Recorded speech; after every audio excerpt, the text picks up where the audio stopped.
नमस्कार दोस्तों, मैं मुकेश कुमार आपका स्वागत करता हूं आनंद कॉम्पिटेटिव क्लासेस के प्लेटफॉर्म पर। आज हम लोग स्टार्ट करेंगे नया सीरीज जो कि आपका साइंस रहेगा। इसमें हम लोग कॉन्सेप्ट टॉक पर बात करेंगे, साइंस के कॉन्सेप्ट पर बात करेंगे।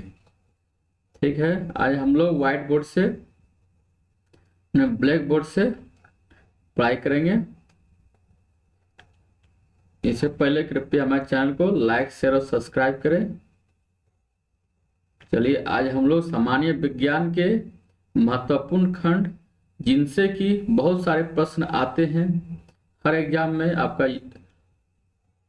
आपका हो गया 17 BPSC, UPSC, IAS, PCS, NTPC, group D, जितने हैं भी एग्जाम हैं जिसमें आपका साइंस के चैप्टर से, जीव विज्ञान से आपका सर्वाधिक प्रश्न आता है। आज हम उसी खंड को आगे बढ़ाएंगे।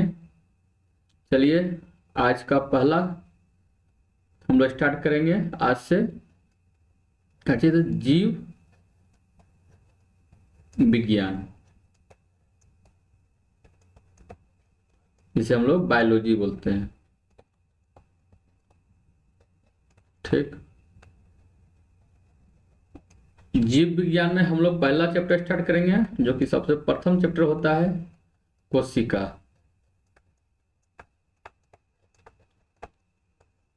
ठीक है, जिसे हम सेल बोलते हैं। तो पहले आप लोग देखें कोशिका की परिभाषा क्या होता है, कोशिका का मतलब क्या होता है। कोशिका कोशिका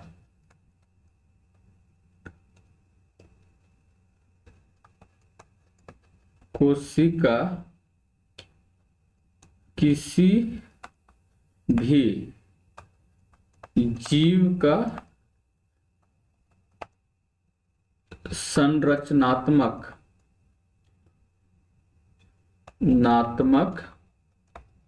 एवं कार्यात्मक इकाई होता है।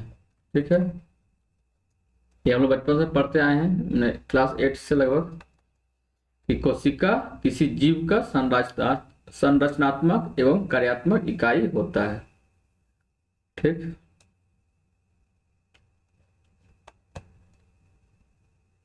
इकाई होता है संरचनात्मक, फंक्शनल, संरचनात्मक, स्ट्रक्चरल। इसका मतलब हो गया आपका स्ट्रक्चरल, कार्यात्मक मतलब हो गया फंक्शनल।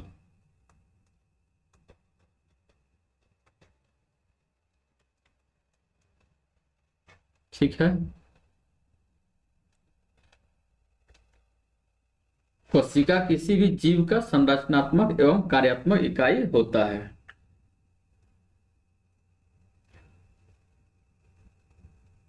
ऐसा क्यों होता है? क्योंकि किसी भी जीव के शरीर का निर्माण कोशिकाओं से ही होता है। मतलब किसी भी जीव के शरीर का निर्माण आपको कहाँ से होता है? तो कोशिका से होता है, कोशिकाओं से ही होता है। तथा जब यह कोशिका मिलकर काम करती है तभी जीव का शरीर कार्य करता है। ठीक है, आपका कोशिका का निर्माण, शरीर का निर्माण किससे होता है? शरीर का निर्माण आपका कोशिका से होता है। ये कोशिकाएं जब मिलकर कार्य करेगी तब आपका शरीर का कार्य होगा, तभी जीव का शरीर कार्य करेगा। ठीक, समझ में आ गया आपको कोशिका किसे, कोशिका की परिभाषा। और आपका संरचनात्मक मतलब कि आपका जो हमारा शरीर जो है कोशिका से बनती है। कार्यात्मक मतलब कि जब ये कोशिकाएं मिलकर कार्य करेगी तो शरीर का कार्य होगा, तब जाके शरीर कार्य करता है। तो कोशिका मैंने क्या है? कोशिका आपका हो गया,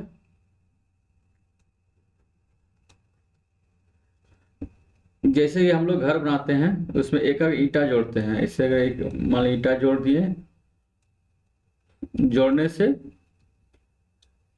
आप एक एक ईंटा जोड़ने से आपका क्या बनता है? घर बनता है। घर बन गया, घर एक संरचना हो गया। उसी प्रकार से एक एक कोशिका जुड़ेगा, एक एक कोशिका को जोड़ने से क्या बनता है? तो आपका शरीर बनता है। घर का जो ईंटा का काम है वही आपका कोशिका का काम है शरीर के लिए। ठीक है।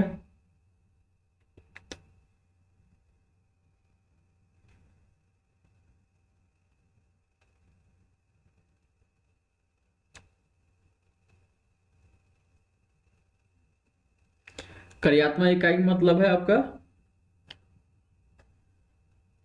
इसको erase कर लेते हैं।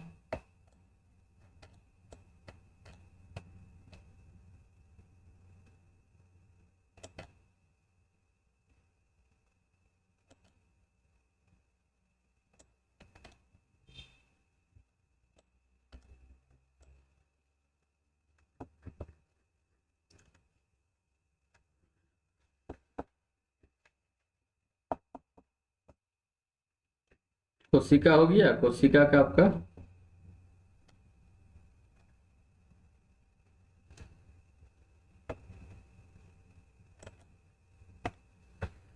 कोशिका का आपका फंक्शनल, हम लोग कार्यात्मक देख लिए, हमने आपका फंक्शनल यूनिट देख लिए, फंक्शनल मतलब संरचना देख लिए हैं।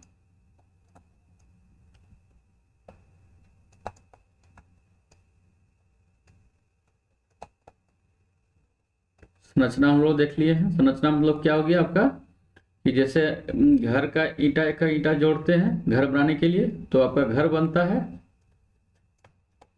क्या बनता है? घर बनता है। उसी प्रकार से एकक कोशिका मिलकर आपका क्या बनाता है? तो शरीर बनाता है। अब हम लोग ये तो संरचना का मतलब हो गया। अब आपका देखिए फंक्शनल में कार्यात्मक का मतलब क्या होता है। कार्यात्मक का मतलब हम लोग देखेंगे।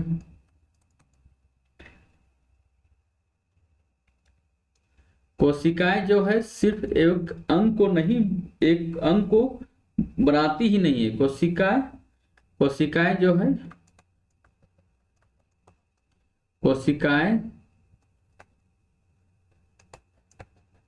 सिर्फ एक अंग को बनाती ही नहीं है,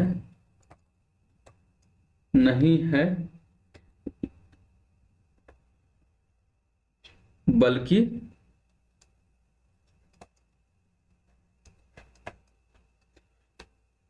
उसके अंदर कार्य भी करती है। मतलब कोशिका के अंदर कार्य भी करती है। कोश कार्यात्मक मतलब हम लोग देखेंगे कार्यात्मक मतलब क्या होता है। कोशिकाएं जो है सिर्फ एक अंग को नहीं बनाती है, बल्कि उस अंग के अंदर में कार्य भी करती है। मतलब कार्य भी करती है, कार्य भी करती है। फिर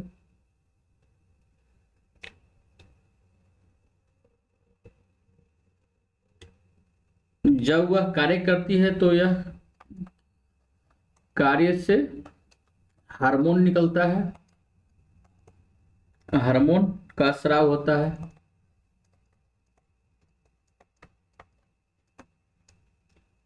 स्राव होता है, स्राव करती है, हार्मोन का स्राव करती है, जो हमारे शरीर के लिए जरूरत होती है। यह कार्य करके क्या करती है? हार्मोन का स्राव करती है, जो कि हमारे शरीर के लिए जरूरत होती है। हम उदाहरण देखते हैं। उदाहरण देखिए, अग्नाशय है आपका।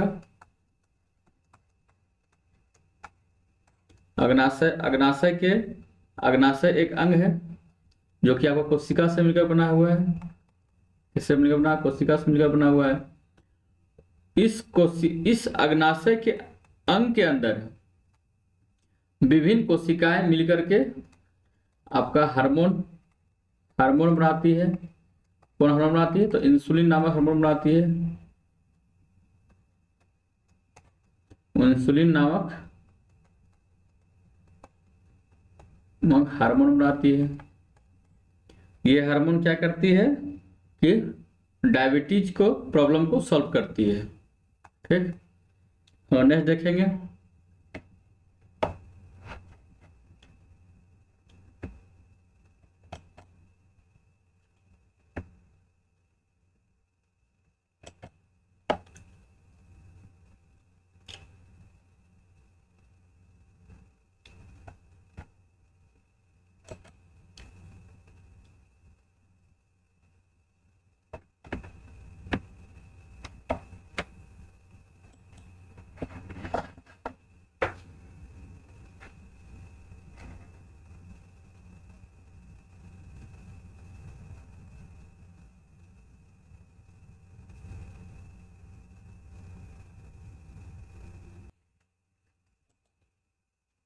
चलिए हम लोग नेक्स्ट देखते हैं।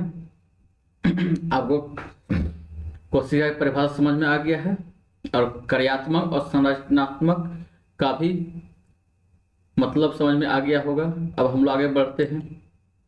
ठीक, चलिए हम लोग आगे बढ़ेंगे।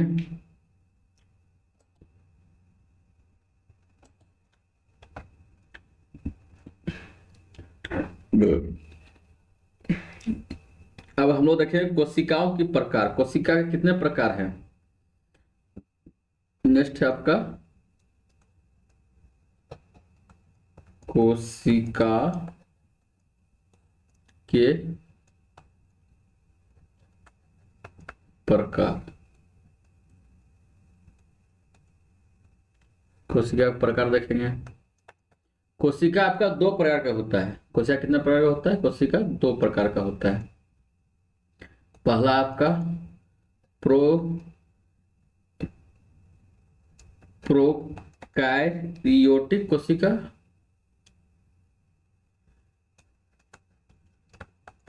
योटिक कोशिका, और दूसरा है आपका यूकैरियोटिक कोशिका। ठीक है, एक क्या है? प्रोकैरियोटिक कोशिका और दूसरा ये यूकैरियोटिक कोशिका। कोशिका कितने प्रकार के हैं? तो आपका दो प्रकार का है, प्रोकैरियोटिक कोशिका और यूकैरियोटिक कोशिका। प्रोकैरियोटिक कोशिका हम लोग एक सिंपल सा स्ट्रक्चर बनाते हैं। मान लीजिए कोशिका है, उसका झिल्ली है, इसमें आपका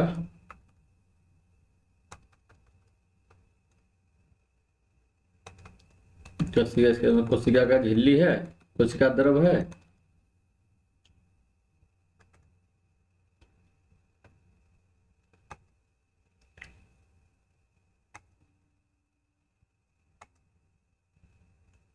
इसमें आपका ये हो गया कोशिका हो गया। ठीक है, आपका केंद्रक हो गया। केंद्रक जो है ऐसा ही है कोशिका द्रव में। इधर हम बना दिए एगो, फिर कोशिका कोशिका बनाए हैं। इसमें आपका कोशिका का द्रव है, मान लीजिए इसमें कोशिका का द्रव है इसे। ठीक है, वो इसमें हम लोग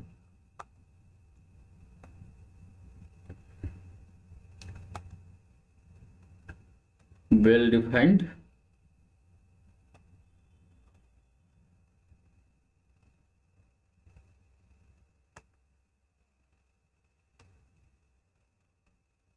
ये आपका केंद्रक है। ठीक है,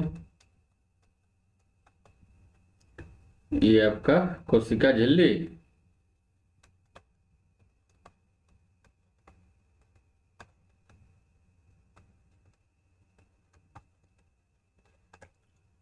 ये आपका केंद्रक हो गया। अब हम लोग जान देखें प्रोकैरियोटिक कोशिका किसे कहते हैं और यूकैरियोटिक कोशिका किसे कहते हैं। पहले हम लोग देखेंगे प्रोकैरियोटिक कोशिका किसे कहते हैं। ठीक है, क्या देखेंगे? प्रोकैरियोटिक कोशिका किसे कहते हैं? प्रोकैरियोटिक कोशिका उन्हें कहेंगे जिनका कि आपका केंद्रक यानी कि जो है कि कोशिका द्रव में ऐसा ही बिखरा हुआ है आपका, इसमें केंद्रक वेल डिफाइन नहीं है। उसे हम लोग क्या कहते हैं? प्रोकैरियोटिक कोशिका कहेंगे। यूकैरियोटिक कोशिका को कहेंगे जिसमें कि केंद्र आपका वेल डिफाइंड होगा और आपका पूरा रूप से डेवलप होगा, उस साथ में उसका कोशिका भित्ति केंद्रक का मेम्ब्रेन भी होगा, केंद्रक का झिल्ली भी होगा, एक आवरण से घिरा हुआ रहेगा। तो हम लोग उसे यूकैरियोटिक कोशिका कहेंगे। इसमें आपका आवरण नहीं रहता केंद्रक का, केंद्रक ऐसा ही आपका कोशिका द्रव में बिखरा हुआ रहता है। ये द्रव है, इसमें आपका ऐसा ही बिखरा हुआ है। लेकिन केंद्रक जो है यूकैरियोटिक कोशिका में केंद्रक क्या है? एक अच्छे तरीके से एक मेंबर में ढका हुआ है और कोशिका द्रव्य में है। चलिए हम लोग परिभाषा देखते हैं प्रोकैरियोटिक कोशिका का। ऐसी कोशिकाएं जिनका केंद्रक स्पष्ट नहीं होता है, जिनका केंद्रक आपका क्या नहीं होता है, तो स्पष्ट नहीं होता है। ऐसी कोशिका है जिनका केंद्रक स्पष्ट नहीं होता। केंद्रक आपका क्या है, केंद्रक आपका अस्पष्ट है। ठीक है, ऐसी कोशिका है जिनका केंद्रक अस्पष्ट होता है, अर्थात केंद्रक के चारों तरफ केंद्रक भित्ति नहीं पाई जाती है। मतलब केंद्रक के जो चारों तरफ है वह केंद्रक भित्ति नहीं पाया जाता है। क्या नहीं पाया जाता है, तो केंद्रक झिल्ली या भित्ति नहीं पाया जाता है, भित्ति आपका नहीं पाया जाता है। ठीक है, केंद्रक भित्ति नहीं पाया जाता है तथा अनुवांशिक पदार्थ, जो अनुवांशिक पदार्थ है आपका कोशिका द्रव्य में, जीव द्रव्य में फैले होते हैं। जो है अनुवांशिक पदार्थ जो है ऐसा ही आपका जीव द्रव्य जो है इसमें या कोशिका द्रव्य में फैला हुआ होता है, ऐसा ही आपका उथला हुआ रहता है। तो उसे हम लोग क्या कहते हैं, प्रोकैरियोटिक कोशिका कहते हैं। इसे ही सीधे समझ लिए कि केंद्रक भित्ति नहीं होता है, आपका केंद्रक जो है बिखरा हुआ रहता है आपका कोशिका द्रव्य में या जीव द्रव्य में। इसे हम लोग क्या कहेंगे, प्रोकैरियोटिक कोशिका कहेंगे।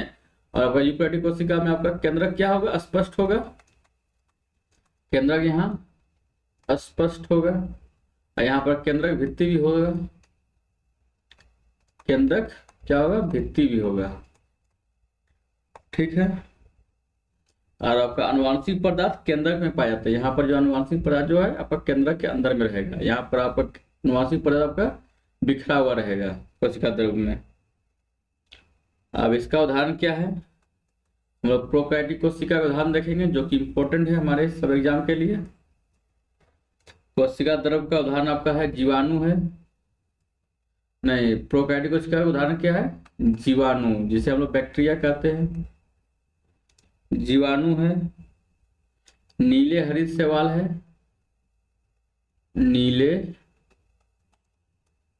हरित शैवाल जिसे हम लोग ब्लू ग्रीन एल्गी कहते हैं। सभी शैवाल नहीं, केवल ब्लू ग्रीन एल्गी जो है उसे ही प्रोकैरियोटिक कोशिका कहते हैं, ब्लू ग्रीन एल्गी, नीले हरित शैवाल। उसके बाद आपका हो जाएगा इत्यादि। ठीक है, आपका उदाहरण हो गया जीवाणु, नीले हरित शैवाल इत्यादि। केंद्रक का उदाहरण आपका सभी कोशिकाएं हो जाएगा, मानव का, किसी जानवर का, किसी पौधे का, इसमें अनेक उदाहरण है। ठीक है, ये आपको क्लियर हो गया होगा प्रोकैरियोटिक कोशिका में अंतर और आपका यूकैरियोटिक कोशिका में अंतर। प्रोकैरियोटिक कोशिका मतलब हो गया आपका जिसमें कि केंद्र आपका क्या होगा, अस्पष्ट होगा, और कोशिका भित्ति नहीं पाया, केंद्रक भित्ति आपका नहीं पाया जाएगा, और आपका जो है कि जेनेटिक मटेरियल जो है, जननांग जो है, जेनेटिक मटेरियल आपका कोशिका जीव द्रव्य में बिखरा हुआ रहेगा, जीव द्रव्य में भी बिखरा हुआ रहेगा। अब यूकैरियोटिक कोशिका में देखते हैं जो केंद्रक स्पष्ट रहेगा, केंद्रक भित्ति पाया जाएगा, और जीव द्रव्य जो है कि जेनेटिक पदार्थ है जो आपका कहाँ होगा, अनुवांशिक पदार्थ या जेनेटिक पदार्थ आपका केंद्रक के अंदर में रहेगा। ठीक, अब हम लोग आगे बढ़ते हैं, इसको मिटाते हैं।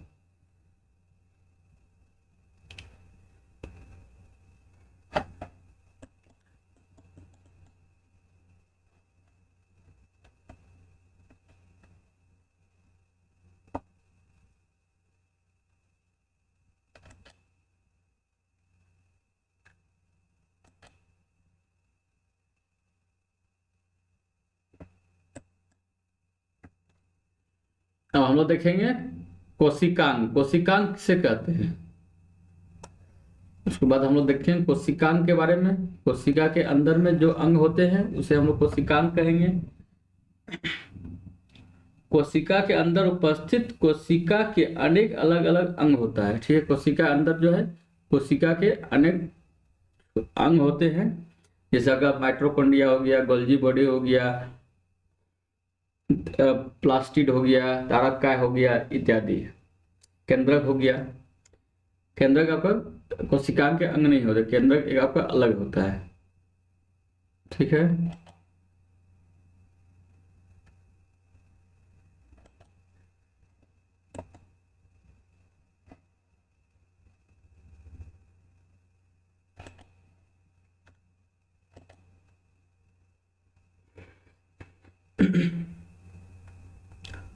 अब हम लोग देखेंगे कोशिकांग को। कोशिकांग कोशिका के अंदर में जो अंग होते हैं, जैसे मान लीजिए कोशिका है, ये आपका क्या है, कोशिका है। कोशिका के अंदर में पाए जाने वाले अंग को क्या कहेंगे, तो कोशिकांग कहेंगे।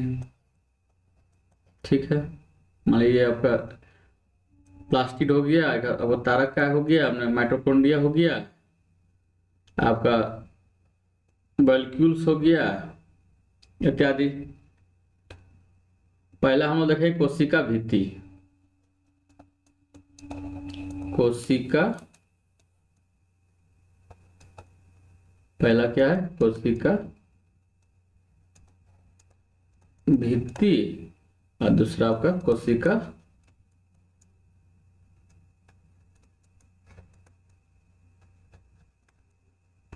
कोशिका झिल्ली।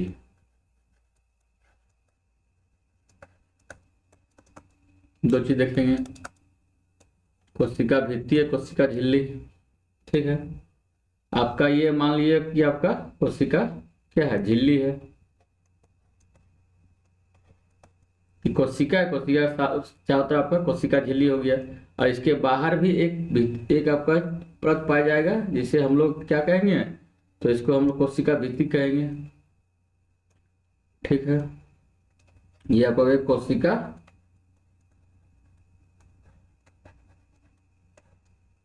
भित्ति हो गया। कोशिका भित्ति हो गया।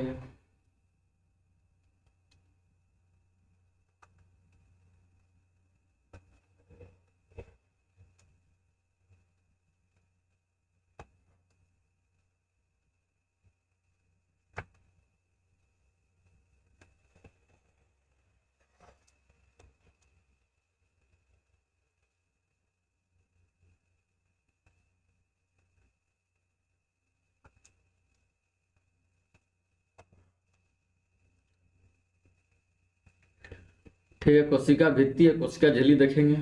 कोशिका भित्ति किसे कहते हैं, तो कोशिका भित्ति आपका हो गया, कोशिका भित्ति आपका हो गया, क्या हो गया, कोशिका भित्ति और कोशिका झिल्ली में हम लोग अंतर देखेंगे। ठीक है, जब लिखते हैं हम लोग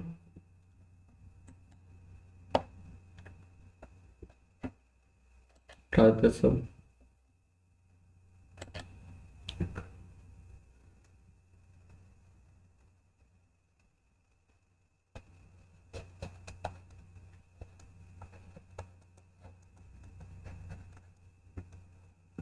कोशिका क्या हो गया, भित्ति हो गया।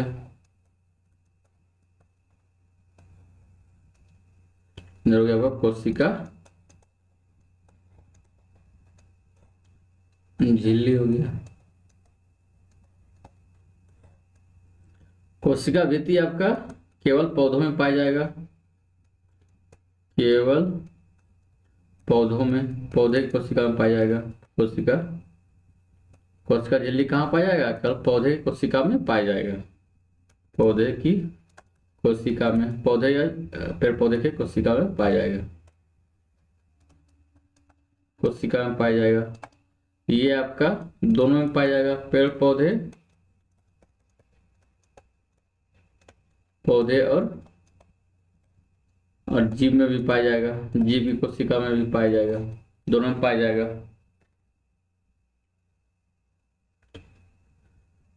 ये आपका जीव में नहीं पाया जाएगा। ठीक है, जीव जंतु में ये नहीं पाया जाएगा, में नहीं पाया जाएगा। कोशिका भित्ति आपका पौधों में पाया जाएगा, फिर आपका और कहाँ पाया जाएगा, तो जीवाणु में, जो बैक्टीरिया होता है, जीवाणु में भी कोशिका भित्ति पाया जाता है। आपका नीले हरे शैवाल में भी कोशिका भित्ति पाया जाता है। कोशिका भित्ति कहाँ कहाँ पाया जाएगा, तो आपका पौधे में, पेड़ पौधे में पाया जाएगा, आपका जीवाणु में पाया जाएगा। दूसरा नंबर ये हो गया जीवाणु, जिसे बैक्टीरिया बोलते हैं। तीसरा में आपका नीले हरित शैवाल में पाया जाएगा, नीले हरित शैवाल में पाया जाएगा। और फिर आपका चौथा आपका फंगस में पाया जाएगा, मतलब कवक में पाया जाएगा आपका। कोशिका भित्ति आपका कहाँ कहाँ पाया जाएगा, तो पेड़ पौधों में पाया जाएगा, जीवाणु से बैक्टीरिया बोलते हैं, बैक्टीरिया में पाया जाएगा, आपका नीले हरित शैवाल में पाया जाएगा। ठीक,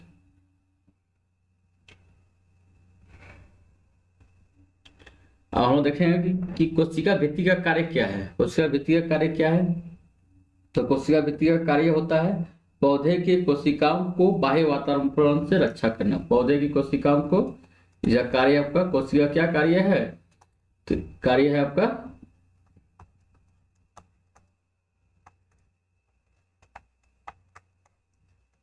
पौधों की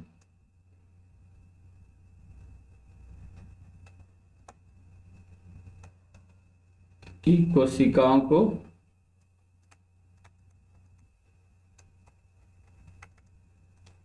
बाह्य वातावरण से सुरक्षा देना।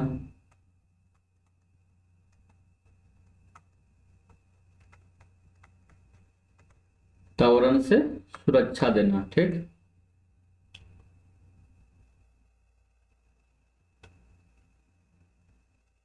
अब हम लोग देख लेंगे पौधे में जो है कोशिका, जो कि इंपॉर्टेंट भी है हर एग्जाम के लिए।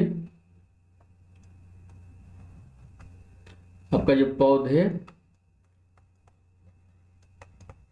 में जो कोशिका भित्ति पाई जाती है वह किस चीज का बना होता है, तो पौधे वाला कोशिका जो है आपका कोशिका भित्ति,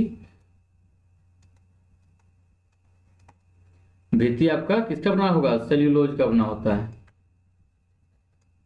सेल्यूलोज का। ठीक है, पौधे की कोशिका भित्ति जो परीक्षा में पूछा जाता है, ये इंपॉर्टेंट आपका, कि पौधे की कोशिका भित्ति किससे बनी होती है, तो आपका सेल्यूलोज से बनी होती है। आपका सेल्यूलोज, फिर आपको पूछ दिया जाएगा सेल्यूलोज क्या होता है।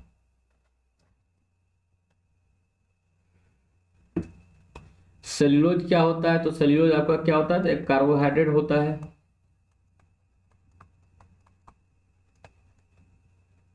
कार्बोहाइड्रेट होता है। अब कार्बोहाइड्रेट किस चीज से बना होता है, तो कार्बोहाइड्रेट एक प्रकार का अणु है। क्या अणु है, ये मॉलिक्यूल है, जो कि आपका कार्बन से बना होगा। कार्बन, ऑक्सीजन और हाइड्रोजन से मिलकर बना होता है, तीन चीज से, कार्बन, ऑक्सीजन एंड हाइड्रोजन से मिलकर बना होता है ये आपका। हम लोग क्या देखे हैं, तो कोशिका भित्ति क्या चीज से बना होता है, पौधे, पेड़ पौधे की कोशिका भित्ति क्या चीज से बना होता है, तो आपका पौधे की कोशिका भित्ति जो है आपका सेल्यूलोज से बना होता है। सेल्यूलोज में क्या होता है, सेल्यूलोज क्या होता है, तो कार्बोहाइड्रेट होता है। कार्बोहाइड्रेट क्या है, तो एक प्रकार का अणु है। अणु आपका जो कार्बोहाइड्रेट अणु जो किससे बना होता है, तो आपका कार्बन, हाइड्रोजन और ऑक्सीजन से मिलकर बना होता है, तीन अणु रहता है इसमें। ठीक है, हम लोग फिर देखते हैं नेक्स्ट।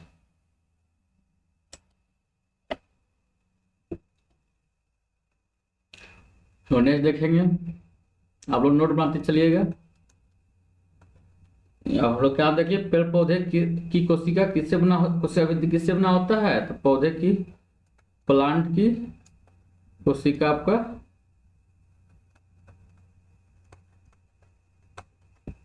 का सेल्यूलोज से बना होता है।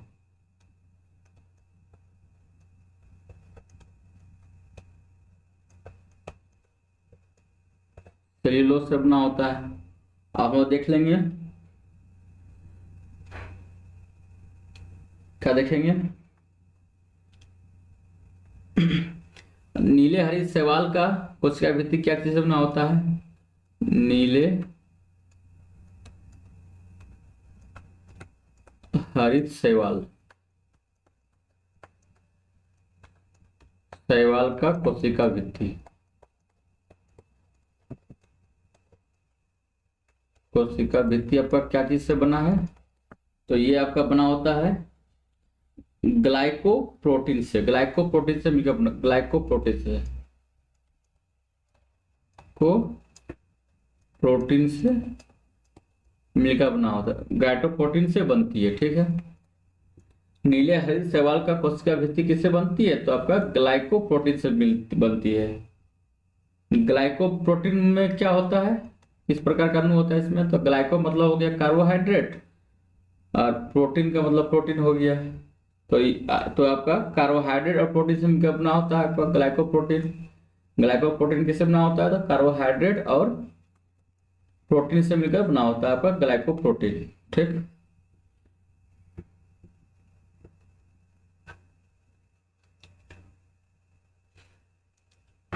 आपका प्रोटीन में क्या होता है? तो कार्बन, हाइड्रोजन, ऑक्सीजन और आपका नाइट्रोजन भी होता है।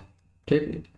कार्बन, हाइड्रोजन, ऑक्सीजन के बाद नाइट्रोजन होता है। चार अणु से मिलकर बना होता है आपका क्या? तो प्रोटीन में बना होता है।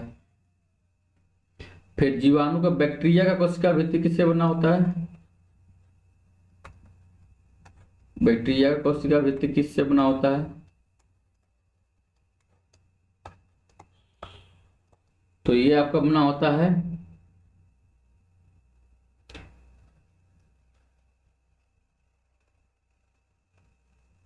पेप्टिडोग्लाइकोन से मिलकर बना होता है। बैक्टीरिया का कोशिका भित्ति किससे बना होता है? तो पेप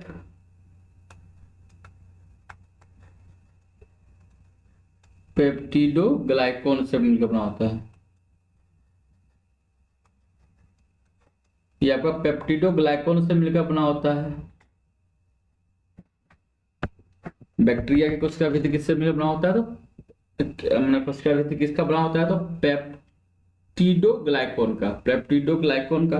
पेप्टिडोग्लाइकोन क्या होता है? ये आपका पेप्टिन और ग्लाइकोन होता है इसमें, यानी कि प्रोटीन और कार्बोहाइड्रेट से मिलकर बना होता है। यह भी आपका प्रोटीन प्लस कार्बोहाइड्रेट हाइड्रेट से मिलकर बना होता है। ठीक है।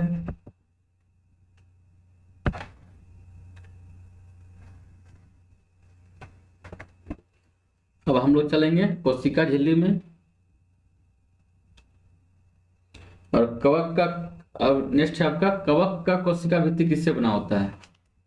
हम लोग तीन चार उदाहरण देखे थे, उसमें कवक का बच गया है। कवक का कोशिका भित्ति आपका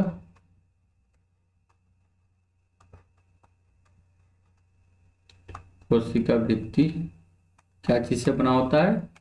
तो आपका काइटिन से बना होता है। काइटिन काइटिन से बना होता है। ये आपका तीनों इंपॉर्टेंट है, इसे याद रखना है कि आपका। हम लोग पहले एक बार फिर से दोहरा लेते हैं। तो आपका हो गया पेड़ पौधे का कोशिका भित्ति क्या चीज से बना होता है? तो आपका सेल्यूलोज से बना होता है, पेड़ पौधे के सेल्यूलोज से। नीले हरित शैवाल कोशिका भित्ति किससे बनता है? तो ग्लाइकोप्रोटीन से बना होता है। और बैक्टीरिया कोशिका भित्ति किससे बना होता है? तो पेप्टिडोग्लाइकोन से बना होता है। फिर आपका कवक का कोशिका भित्ति किससे बना होता है? तो काइटिन का बना होता है। ये तीनों इंपॉर्टेंट है, मोस्ट इंपॉर्टेंट है, याद रखना है। तो हम लोग ने देखे कोशिका झिल्ली।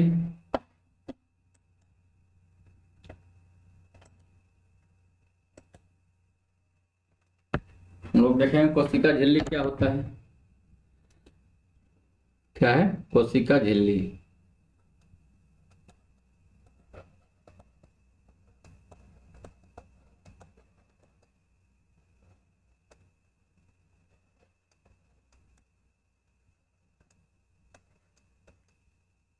झिल्ली है, सेल मेम्ब्रेन इसको बोलते हैं। क्या बोलते हैं? तो सेल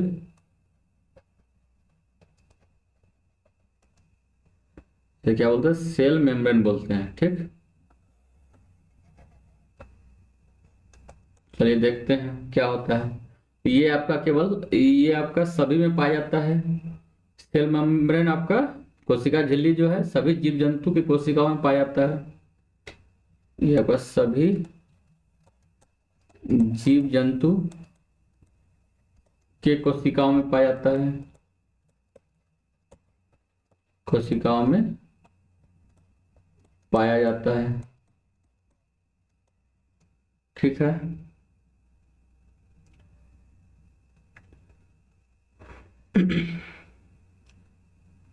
जीव जंतु और पौधे दोनों में पाया जाता है आपका कोशिका झिल्ली। तो इसका भी मुख्य कार्य क्या है? इसका भी मुख्य कार्य है, मुख्य कार्य क्या है इसका? कोशिका झिल्ली का मुख्य कार्य हम लोग देखेंगे। इसका भी मुख्य कार्य है आपका रक्षा करना, कोशिका को बाह्य वातावरण से रक्षा करना। किससे रक्षा करना? तो बाह्य वातावरण से रक्षा करना कोशिका को। ठीक है, ये आपका कोशिका झिल्ली होता है आपका चयनात्मक परगम्य होता है। ये आपका चयनात्मक, कोशिका झिल्ली को हम लोग क्या बोलते हैं? अदर नाम से दूसरा नाम जानते हैं, चयनात्मक परगम्य। कोशिका झिल्ली का को अन्य नाम से जानते हैं चयनात्मक परगम्य, सेलेक्टिव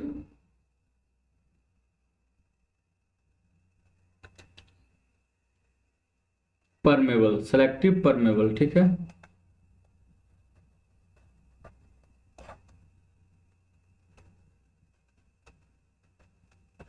सेलेक्टिव परमेबल, इसको हम लोग क्या कहते हैं? कोशिका झिल्ली को सेलेक्टिव परमेबल या चयनात्मक परगम्य भी कहते हैं। ऐसा क्यों कहते हैं? क्योंकि ये कोशिका को, कोशिका के को जो है बाह्य वातावरण से रक्षा करता है।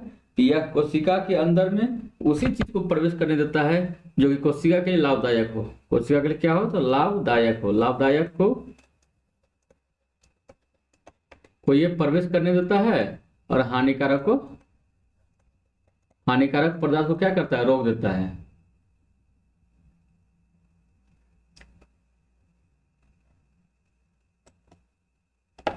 ये आपका हानिकारक पदार्थ को प्रवेश से रोक देता है।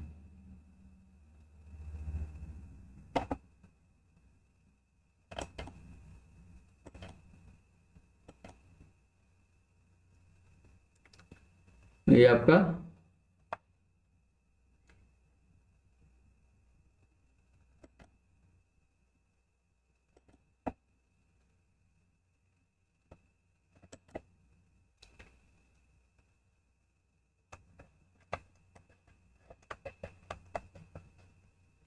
हानिकारक पदार्थ को प्रवेश से रोक देता है, इसलिए इसे सिलेक्टिव कहा जाता है, सिलेक्टिव परमेबल कहा जाता है। आपका कोशिका झिल्ली को क्या कहेंगे? तो सिलेक्टिव परमेबल कहेंगे। क्यों कहेंगे? क्योंकि यह आपका लाभदायक जो पदार्थ है कोशिका के लिए उसको प्रवेश करने देता है कोशिका के अंदर। अब जो आपका हानिकारक है, हानिकारक को क्या करता है? रोक देता है। हानिकारक क्या करता है? तो रोक देता है। ठीक है,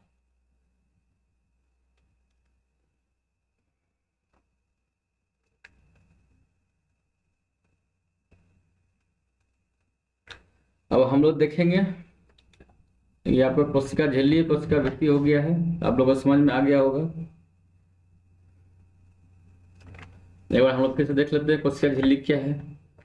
कोशिका झिल्ली का मुख्य कार्य क्या है? रक्षा करना, रक्षा करना कार्य इसका है।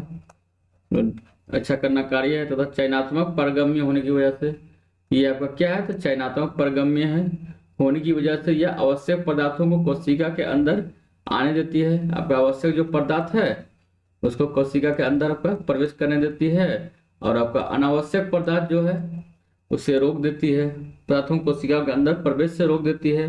अर्थात कोशिका झिल्ली बाह्य वातावरण से पदार्थों के लेन देन में कोशिका को मदद करती है। अर्थात जो है एक शब्द में हम बोलेंगे, क्या बोलेंगे? कि कि कोशिका झिल्ली जो है, कोशिका झिल्ली आपका बाह्य वातावरण से, बाह्य वातावरण से, बाह्य वातावरण से आपका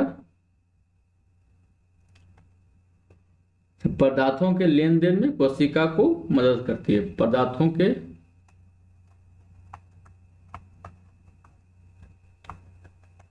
लेन देन में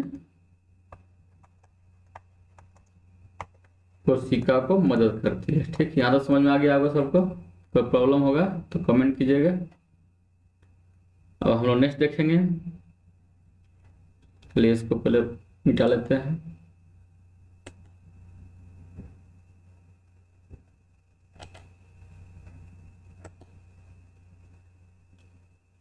अब हम लोग कोशिका द्रव देखेंगे।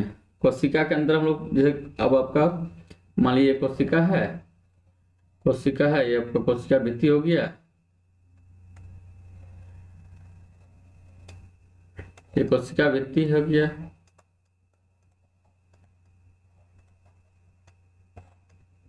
क्या भित्ति है। अब ये कोशिका झिल्ली हो गया, कोशिका झिल्ली हो गया। अब इसमें क्या पाया जाता है, कोशिका द्रव पाया जाता है इसमें, कोशिका झिल्ली के अंदर थोड़ा छोटा छोटा द्रव रहेगा। ऐसी में आपको यहाँ पर एक केंद्रक हो जाएगा और यहाँ पर आपको छोटा छोटा कोशिकांग हो जाएगा। तो अब हम लोग इस जो पदार्थ है इसके बारे में पढ़ेंगे। अब हम लोग किस बारे में पढ़ेंगे,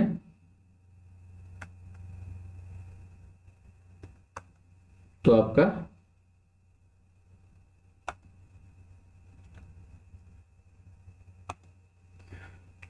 इसमें पाए जाने वाले पदार्थ जो है इस तरह का जो है और जो आपका तरल पदार्थ है उसके बारे में पढ़ेंगे। जैसे हम लोग क्या कहते हैं, कोशिका द्रव कहते हैं। इस पदार्थ को हम लोग क्या कहते हैं, तो कोशिका द्रव कहेंगे। इसे इंग्लिश में साइटोप्लाज्मा कहते हैं, साइटोप्लाज्मा कहते हैं। पहले हम लोग देखेंगे आपका आपका दो चीज होता है, एक होता है आपका कोशिका द्रव जिसे साइटोप्लाज्मा कहते हैं, एक और दूसरा होता है आपका जीव द्रव।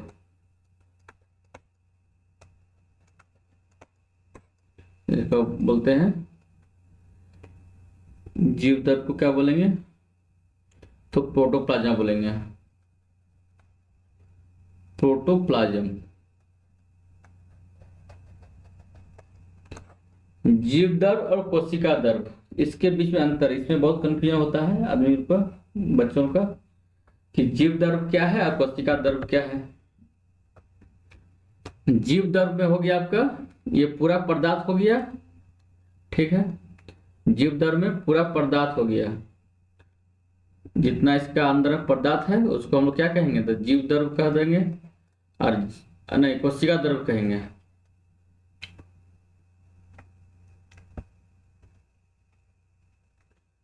आपका कोशिका द्रव क्या हो गया, तो कोशिका द्रव में आपका हो गया लिक्विड, जो कोशिका जो द्रव है, जो लिक्विड है, जो तरल पदार्थ है, लिक्विड प्लस कोशिकांग, कोशिकांग को मिला देंगे।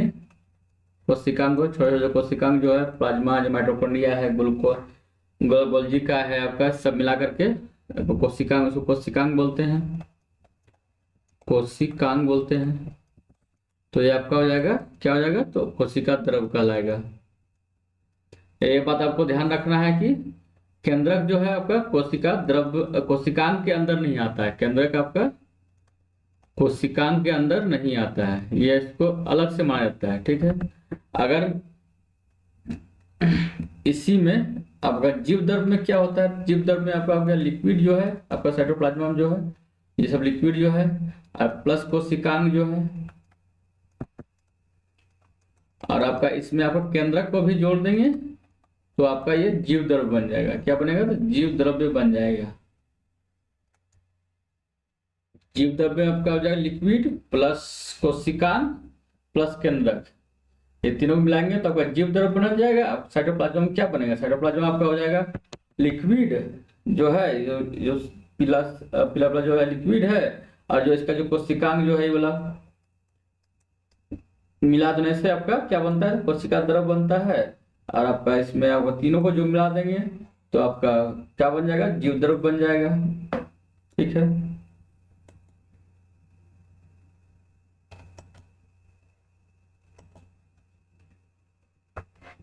अब हम लोग देखेंगे जीव द्रव्य। अब हम लोग अंतर दोनों में समझ गए हैं क्या होता है, अब कंफ्यूजन होता है, इसे याद रखना है, समझना है।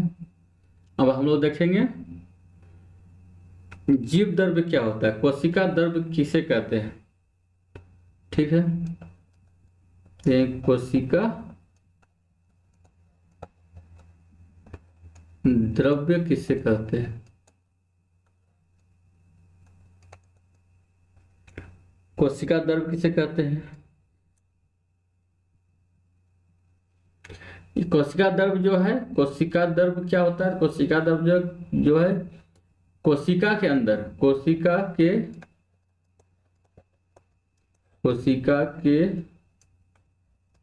अंदर पाए जाने वाले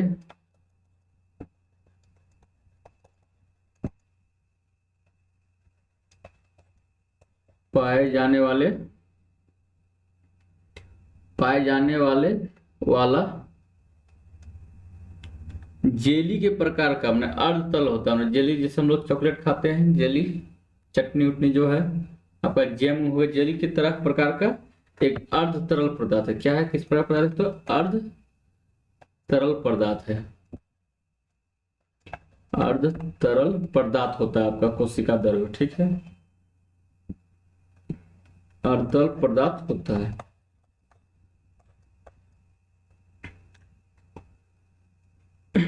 इसे ही हम लोग क्या कहते हैं, कोशिका के अंदर जो उपस्थित है द्रव जो है अर्ध तरल है, या आपका क्या होता है, अर्ध तरल होता है। इसी को हम लोग क्या कहते हैं, तो कोशिका द्रव कहते हैं। क्या कहते हैं? तो कोशिका द्रव कहते हैं। ये कोशिका द्रव किससे बना होता है? तो आपका इसमें होता है जल होता है, जल होता है, पोषक पदार्थ होता है, प्लस प्रोटीन होता है, प्रोटीन से मिलकर बना होता है।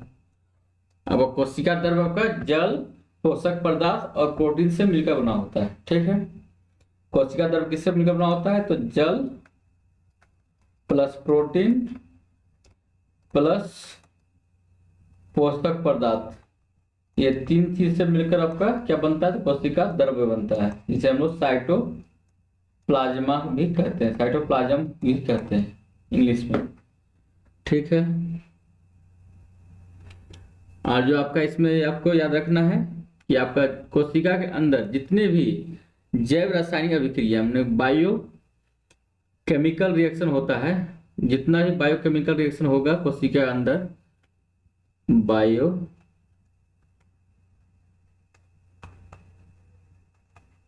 केमिकल रिएक्शन, ये सभी आपका कहाँ होता है? जीव द्रव्य में होता है। ये आपको याद रखना है कि पूछ लिया जाएगा क्वेश्चन में कि बायोकेमिकल रिएक्शन यानी कि आपका जैव रासायनिक अभिक्रिया जो है कोशिका का, वह कहाँ होता है? तो आपका हो जाएगा, आपका कहाँ होगा? तो आपका हो जाएगा कोशिका द्रव में होगा, याद रखना है। और आपका जितना भी कोशिकांग है ये आपका इसी में पाया जाता है, कोशिका द्रव में ही पाया जाता है। ये भी आपको याद रखना है, पूछ लिया जाए कोशिकांग कहाँ पाया जाता है, वो केंद्र में पाया जाता है, या ऑप्शन दे देगा अलग अलग। तो यहाँ आपका आंसर हो जाएगा कोशिका द्रव, जो कोशिकांग जो भी है आपका कोशिका द्रव में ही पाया जाएगा, साइटोप्लाज्मा में ही पाया जाएगा। साइटोप्लाज्मा आपका किस प्रकार का पदार्थ है? तो अर्ध तरल पदार्थ है। और एक बार देख लेते हैं कोशिका द्रव किस प्रकार पदार्थ है, तो आपका अर्ध तरल पदार्थ है, अर्ध तरल सेमी लिक्विड पदार्थ है। ठीक, इसमें आपको क्या पाया जाता है या किससे बना होता है? तो इसमें आपका यह बना होता है आपका जल से, पोषक पदार्थ से और प्रोटीन से। ठीक, और जो आपका कोशिका में जितना भी आपका बायोकेमिकल रिएक्शन होगा, यानी कि जैव रासायनिक अभिक्रिया जो होगा, वो आपका साइटोप्लाज्मा के अंदर होगा, साइटोप्लाज्मा लिक्विड में ही होता है। और आपका जितना भी कोशिकांग है वो सभी आपका कहाँ पाया जाएगा? तो आपका कोशिका द्रव्य में पाया जाएगा, साइटोप्लाज्मा में पाया जाएगा।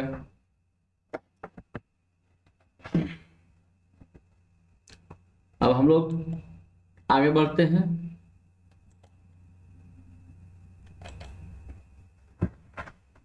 बहुत ही महत्वपूर्ण, जो कि पिछले साल आपका यूपीएससी में पूछा गया क्वेश्चन है कि प्रोबायोटिक्स क्या होता है।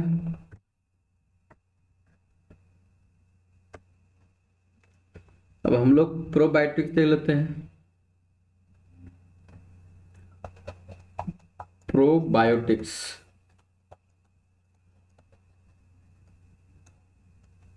प्रोबायोटिक्स क्या होता है?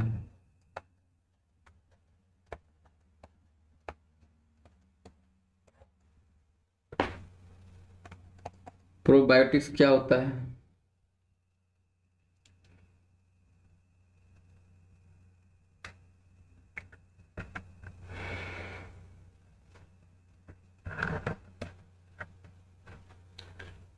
हम लोग यहाँ जो पढ़े थे, आपका पीछे में जो पढ़े हैं उसी में हम लोग जोड़ देते हैं इसको, कि आपका हम लोग जो बैक्टीरिया पढ़े थे, जीवाणु, जीवाणु ये आपका उसी में आएगा। जीवाणु जो बैक्टीरिया है वह कितने प्रकार का होता है? बैक्टीरिया आपका 2 प्रकार का होता है। बैक्टीरिया कितने प्रकार का होता है? तो 2 प्रकार का होता है। एक प्रोबायोटिक्स है आपका, एक आपका हार्मफुल बैक्टीरिया है। हटाते रखिए, कैसे शुरू करते हैं। बैक्टीरिया जो है आपका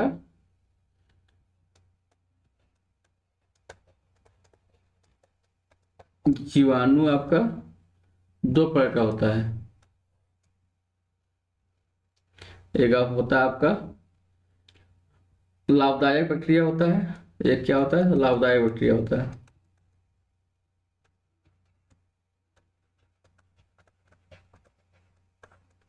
लाभदायक और एक आपका हानिकारक होता है।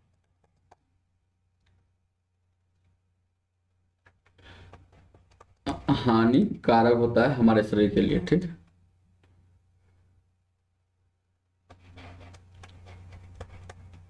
कारक होता है, हार्मफुल बैक्टीरिया इसे बोलते हैं।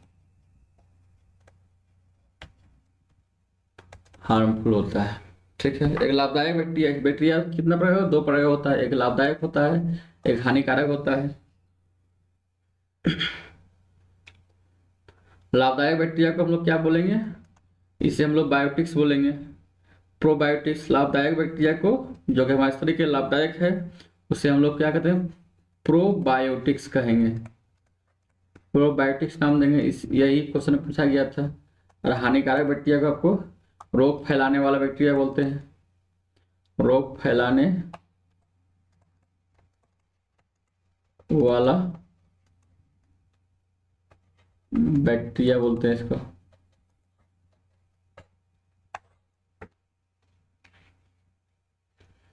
अब प्रोबायोटिक्स की परिभाषा देखते हैं क्या है। ऐसी जीवाणु अथवा कवक, ऐसी जीवाणु, इसमें कवक भी होगा, ठीक ना। प्रोबायोटिक में आपका कवक भी लाभदायक होता है, हानिकारक भी होता है। इसमें आपका ऐसी जीवाणु, जीवाणु या कवक, कवक की प्रजातियां जो मनुष्य के लिए लाभदायक होती है। ऐसी जीवाणु अथवा कवक की प्रजातियां जो कि क्या है? मनुष्य के लिए लाभदायक होती हैं। और जो मनुष्य के शरीर में यह किस प्रकार से लाभदायक है? तो आपका यह मनुष्य के शरीर में पाचन क्षमता का निर्माण करती है, पाचन क्षमता बेहतर करती है, पाचन क्षमता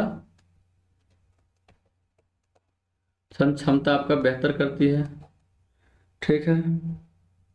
इसके साथ में आपको क्या करती है? रोग प्रतिरोधक क्षमता बढ़ाती है शरीर का, रोग प्रतिरोधक क्षमता, प्रतिरोधक क्षमता बढ़ाती है, का निर्माण करती है, तथा विभिन्न प्रकार के विटामिन के संश्लेषण में मदद करती है। ये आपका विभिन्न प्रकार के विटामिन के संश्लेषण में मदद करती है, विटामिन के संश्लेषण में मदद करती है। तो इन्हें हम लोग क्या कहेंगे? तो प्रोबायोटिक कोशिका कहते हैं। ये आपका हो गया प्रोबायोटिक, क्या होगा? प्रोबायोटिक जीवाणु हो गया, बैक्टीरिया हो गया, या प्रोबायोटिक्स केवल कहते हैं इसको। प्रोबायोटिक मतलब क्या हो गया? ऐसी जीवाणु अथवा कवक की प्रजातियां, ऐसी जीवाणु अथवा कवक की प्रजातियां जो मनुष्य के लिए लाभदायक होती है। क्या होती है मनुष्य के लिए? तो लाभदायक होती है। जो शरीर में पाचन की, या किस प्रकार से लाभदायक होती है? तो यह शरीर में पाचन की क्रिया को क्या करती है? मजबूत करती है।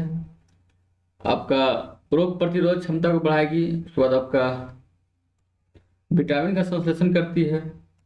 तो इसे, इस प्रकार के बैक्टीरिया को हम लोग क्या कहेंगे? प्रोबायोटिक बैक्टीरिया कहेंगे। अब हम लोग नेक्स्ट देखते हैं हानिकारक बैक्टीरिया क्या होता है।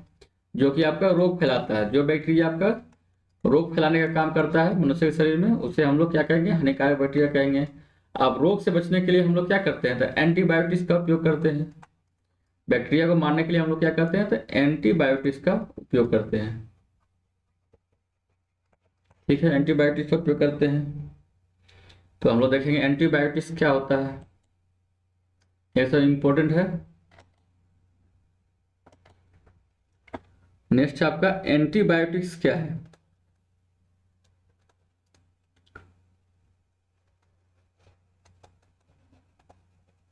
एंटीबायोटिक्स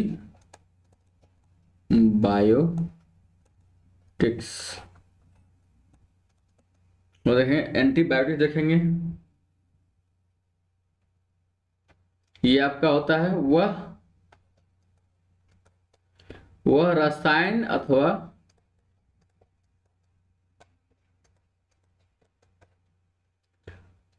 वह दवाएं जो जीवाणु को नष्ट करने के लिए बनाई जाती है, जो कि जीवाणु को नष्ट करने के लिए बनाई जाती है। वह रसायन अथवा वह दवाएं जो जीवाणु को नष्ट करने के लिए बनाई जाती है। ठीक है, तो उसे हम लोग क्या कहेंगे, तो एंटीबायोटिक्स कहेंगे। उसे हम लोग वह रसायन अथवा दवाएं जो कि आपका जीवाणुओं को क्या करने के लिए, मारने के लिए बनाई जाएगी। जीवाणु को आपको मारने के लिए बनाई जाएगी, तो उसे हम लोग क्या कहेंगे, तो उसे हम लोग एंटी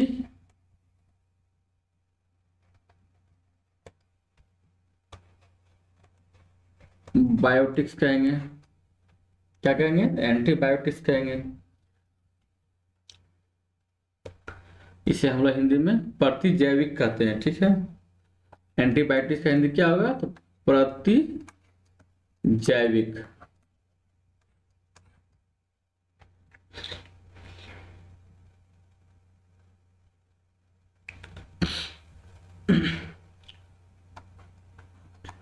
आप देखिए, हम लोग ने इतना इतना एंटीबायोटिक्स दवाई खाए हैं, या आदमी लोग खाता है कि अब एंटीबायोटिक्स जो है, जीवाणु जो है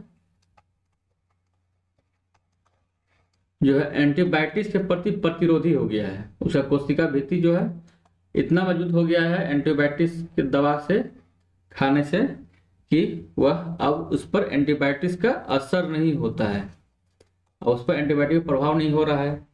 तो इससे आपका बीमारी जो है, बैक्टीरिया वाला बीमारी जो ठीक नहीं हो पा रहा है। तो हम लोग देखेंगे नेक्स्ट में। अब तो चलेंगे हम लोग सुपर बग किसे कहते हैं, सुपर बग या आपका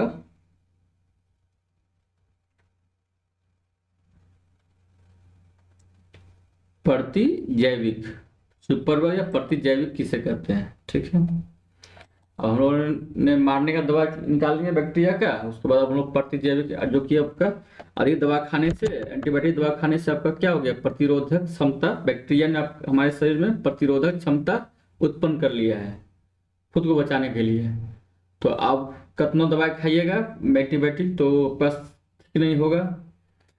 तो इसे ही हम लोग क्या कहते हैं, तो आपका सुपर बग कहते हैं या जैविक प्रतिरोधी जीवाणु कहते हैं, प्रतिजैविक प्रतिरोधी जीवाणु कहते हैं। यानी कि हम लोग आपका सुपर बग में चल जाएंगे।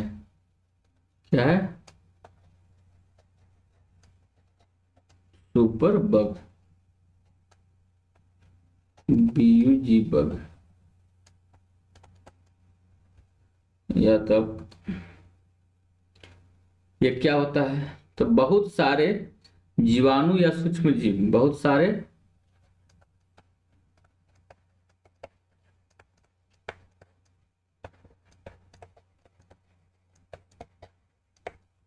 जीवाणु या सूक्ष्म जीव,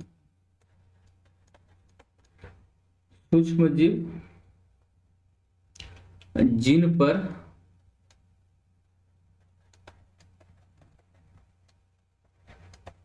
पर आपका एंटीबायोटिक का असर खत्म हो गया,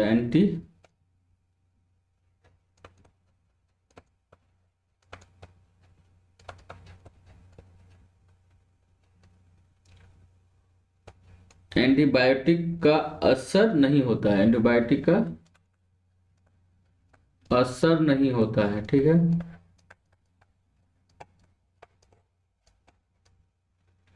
होता है, और वे उसके खिलाफ प्रतिरक्षा उत्पन्न कर लेते हैं, और वे उसके खिलाफ क्या उत्पन्न कर लेते हैं, तो प्रतिरक्षा उत्पन्न कर लेते हैं, और वे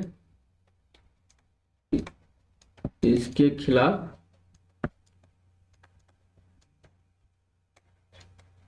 प्रतिरक्षा उत्पन्न कर लेते हैं।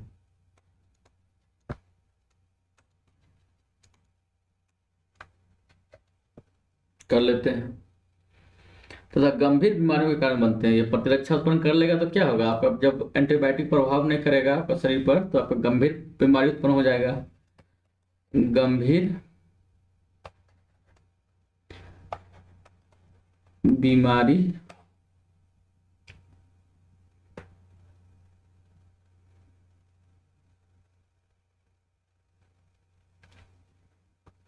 के कारण बनते हैं।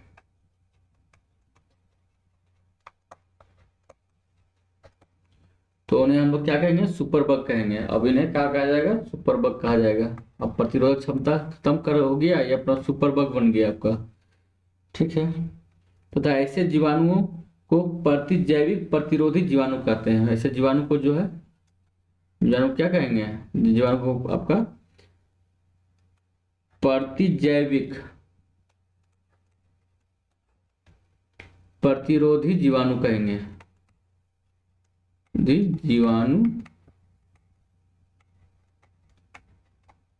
कहेंगे।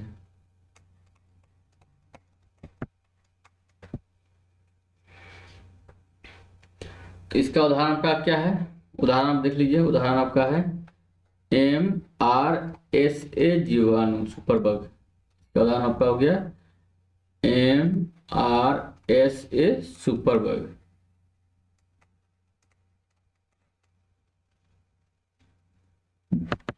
आपका एक जनरल में छपा था, द लासेन के अनुसार इस तरह के प्रतिरोध से 2019 में दुनिया भर में लगभग 12.7 लाख लोगों की मौत हुई थी।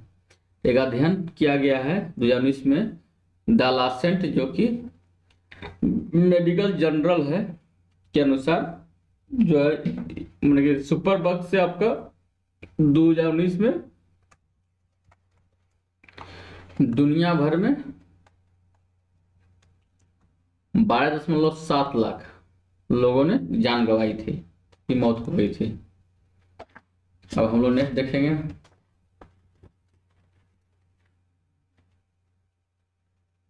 चलिए आज के लिए इतना ही, हम लोग फिर आगे कंटिन्यू करेंगे नेक्स्ट वीडियो में। तब तक के लिए हमारे चैनल को लाइक शेयर और सब्सक्राइब करें। कृपया कमेंट कर उससे बताएं यह सेशन आपको कैसा लगा। अगर आप इसी तरह का वीडियो देखना चाहते हैं तो कृपया हमारे चैनल को लाइक शेयर और सब्सक्राइब करें। हम कॉन्सेप्ट आपको बात करेंगे और साथ में आपको MCQ भी करवाए, मल्टीपल चॉइस क्वेश्चन का भी इसका करवाएंगे पार्ट के अंत में। जब चैप्टर खत्म होगा उसके अंत में आपका मल्टीपल चॉइस क्वेश्चन किया करवाया जाएगा।